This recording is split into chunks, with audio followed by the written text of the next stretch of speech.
is the site of the original Imperial Bank that was built on this location in 1804.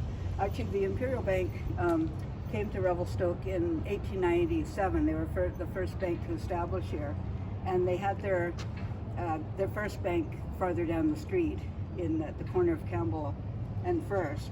But then they built, when this was becoming clearly the downtown, the core, they rebuilt in this location. You can see it's a really beautiful building. It was built by John Kernahan, who actually built quite a few buildings both in Revelstoke, and he even built one of the big lodges at Lake Louise as well. So he's a really well-known regional builder. What happened is that in, I think it was 1961, the Bank of Commerce and the Imperial Bank of Canada and the Canadian Bank of Commerce, which were two separate banks, merged nationally. And the Bank of Commerce was the one across the street there that was built there in 1910.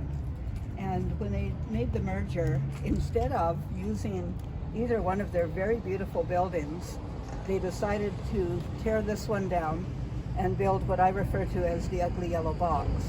But the 1960s weren't really a good time for heritage. The older buildings weren't old enough to be really valued. They were just old enough to be undervalued and not just seen as old. And so we did lose a few really fine heritage buildings in that time.